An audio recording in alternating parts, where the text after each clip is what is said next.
Hola amigos del desarrollo personal y profesional. En este vídeo hablaremos del proceso de delegación, descubriendo cuáles son las principales barreras y dificultades que nos impiden llevar a cabo dicho proceso. Además, también veremos cuáles son las principales ventajas que nos proporciona llevar a cabo el proceso de manera adecuada y por último, cuáles son las fases que componen dicho proceso y cuáles las recomendaciones en cada una de ellas. ¡Comencemos!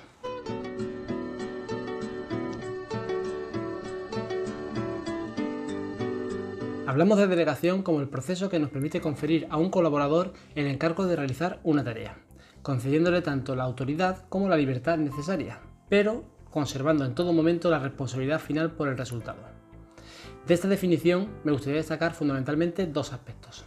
En primer lugar, que lo que se delega siempre son tareas y no responsabilidades, por tanto no podremos desprendernos nunca del resultado final de la misma.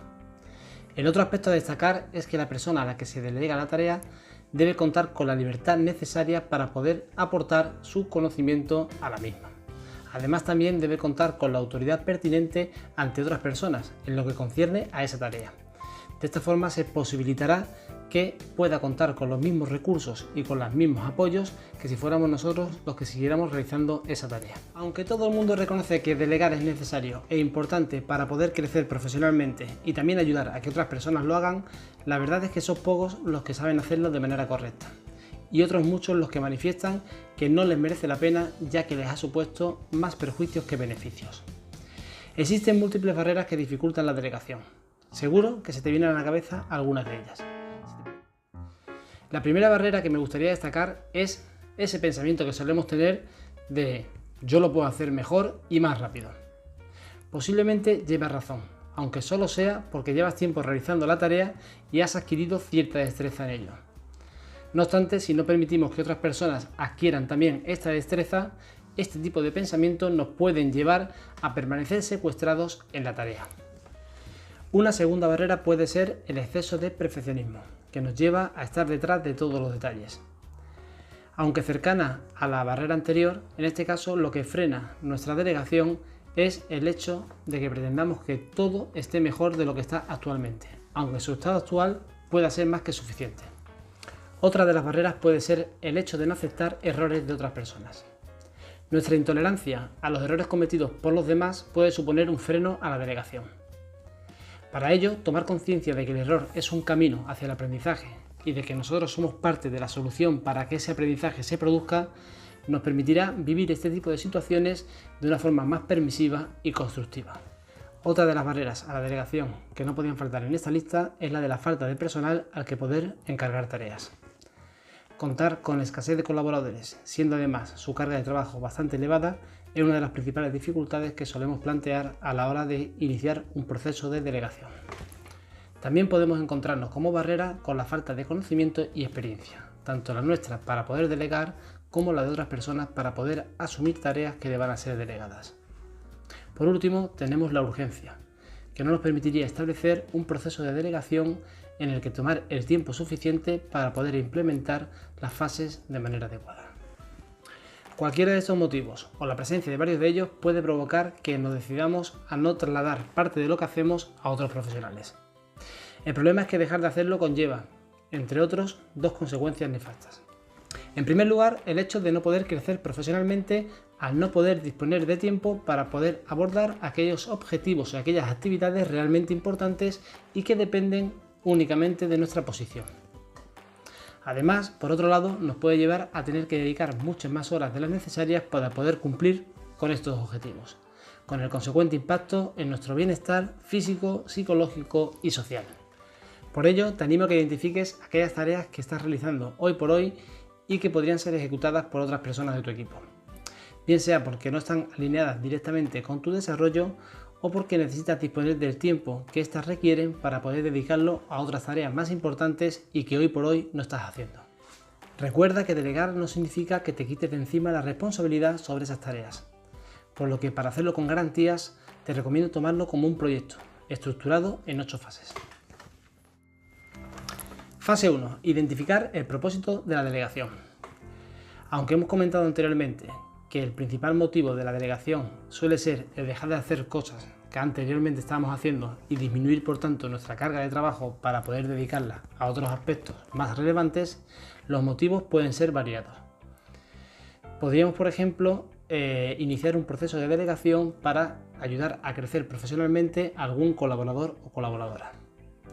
Otro motivo podría ser que a raíz de un nuevo proyecto decidamos establecer un proceso de delegación para repartir de manera equitativa las cargas entre las personas del equipo. También se podría plantear un proceso de delegación para otorgar un mayor reconocimiento y visibilidad a personas de nuestro equipo que realmente requieran de ese reconocimiento y visibilidad. Como vemos, la finalidad puede ser muy variada a la hora de plantear un proceso de delegación. Lo que sí es muy importante que una vez que tengamos claro para qué lo hacemos, lo tengamos presente a lo largo del proceso. ¿Por qué no? Fase 2. Decidir la tarea que se va a delegar. En esta fase decidiremos, de entre las tareas que se han identificado que pueden ser delegadas, cuál es la que finalmente vamos a trasladar al colaborador o colaboradora. Por supuesto, nunca delegaremos aquellas tareas que son propias y exclusivas de nuestro rol como jefe o jefa. Entre ellas nos podemos encontrar, por ejemplo, las que tienen que ver con la planificación, con la dirección y motivación del equipo, también aquellas que tienen que ver con la evaluación del desempeño de los colaboradores o, por ejemplo, las que tengan que ver con negociaciones complejas, en las que se requiera el ejercicio de nuestra posición para obtener unos resultados satisfactorios. En una tercera fase, lo que toca ahora es analizar la tarea e identificar cuáles son las competencias requeridas para su correcta ejecución. Para ello se analizarán tanto las competencias técnicas, como pueden ser aquellas relacionadas con los conocimientos y herramientas concretas de una materia o un campo específico, como las competencias genéricas que están relacionadas con habilidades transversales, como pueden ser las interpersonales, las que tienen que ver con el proceso de comunicación, las que tienen que ver con la negociación y resolución de conflictos, con el trabajo en equipo, etc. Fase 4. Seleccionar al profesional adecuado. Son varios los criterios que se pueden considerar a la hora de elegir a la persona que queremos que asuma la tarea que vamos a delegar. Entre esos criterios debemos considerar el nivel de competencia de nuestros colaboradores y compararlo con el nivel de competencia exigido por la tarea. Tengamos en cuenta que aunque la tarea debe suponer un reto para nuestro colaborador, tampoco debería estar muy alejada de su zona de desarrollo próximo para que no suponga excesivo estrés. Otro de los criterios a considerar es el nivel de carga de trabajo de nuestro equipo, intentando no delegar la tarea en aquella persona que esté muy sobrepasada o al menos no hacerlo sin haber planificado antes cómo disminuir su carga de trabajo actual. Fase 5. Una vez se ha decidido qué delegar y a quién hacerlo, llega el momento de informar a la persona seleccionada. En primer lugar, debemos explicar con detalle y claridad en qué consiste la tarea, función o proyecto. También debemos definir cuál es el propósito de la tarea y cómo se integra con los objetivos de la propia organización, facilitando la motivación de la persona por su implicación en la tarea. También deberíamos acordar con la persona a la que le delegamos una fecha límite para la finalización de la tarea o proyecto. También deberíamos establecer cuáles son los indicadores de resultados esperados y además los niveles de control en los que se podría mover la persona para poder saber cómo va en función de ese resultado esperado. Por último, también convendría definir cuáles son los recursos y apoyos que van a estar disponibles durante la ejecución de la tarea. A partir de aquí, nuestra labor debería ser la de estar disponible para facilitar los apoyos que el colaborador pudiera requerir, además de estar pendiente de que los recursos que pueda necesitar estén disponibles en tiempo y forma. En esta fase resulta importante el hecho de notificar al resto de personas que estén implicadas en la tarea esa autoridad que le hemos conferido al colaborador o colaboradora, facilitando así las actuaciones que tenga que realizar. Recuerda que debemos centrar nuestra atención en los resultados y no en la forma de alcanzarlos, permitiendo que el colaborador aporte su conocimiento y experiencia, aunque no lo haga de la misma forma que lo haríamos nosotros. La siguiente fase del proceso consiste en ayudar a resolver los problemas que se puedan presentar. En este caso, cuando seamos consultados sobre algún problema que tenga que ver con la tarea, lo que debemos intentar es que sea el propio colaborador o colaboradora quien encuentre una posible solución, basando nuestra actuación en ayudarle a analizar la situación y demostrar confianza en su criterio. De esta forma conseguiremos que se vaya empoderando de forma progresiva, adquiriendo cada vez una mayor responsabilidad o autoridad sobre la tarea. La última de las fases consiste en el cierre del proceso de delegación. Una vez finalizada la tarea delegada, aún quedan importantes cosas que hacer. Entre ellos, habrá que establecer un momento de conversación en el que dar y recibir feedback sobre el proceso.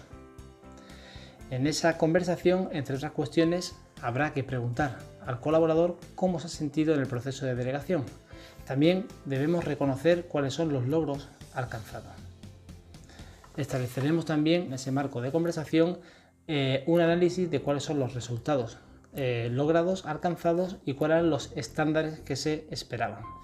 Todo esto debemos realizarlo evitando críticas y analizando de forma conjunta cuáles son las mejoras a introducir en futuras ocasiones. Además, podemos acompañar el cierre del proceso con el diseño de un plan de acción en el que se facilite actuaciones para mejorar y para desarrollar competencialmente la actuación que ha llevado a cabo.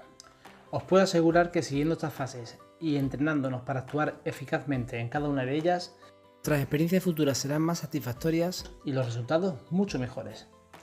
Repasamos las fases para afianzar, por tanto, el proceso.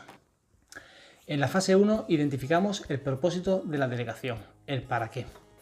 En la fase 2 decidimos cuál es la tarea que queremos delegar.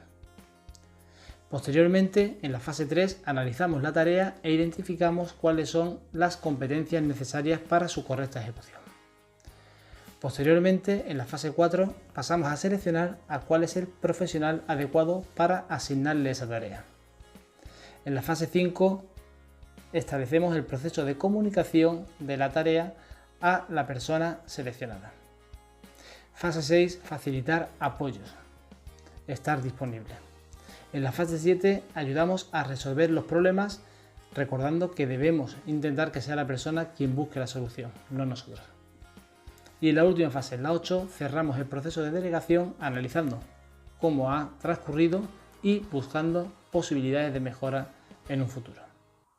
Bueno, espero que este vídeo te haya resultado interesante y sobre todo que te facilite la delegación de tareas en otras personas de tu equipo. Te garantizo que merece la pena, ya que entre otros beneficios podrás disponer de mayor tiempo que poder dedicar a aquellas tareas también importantes que nunca priorizamos y que nos ayudarían a crecer tanto personal como profesionalmente. No olvides suscribirte al canal si aún no lo has hecho y dejar tu comentario más abajo, aportando tu valoración y experiencia sobre este tema. Muchas gracias por compartir tu tiempo conmigo y recuerda, si quieres, nos seguimos viendo por aquí.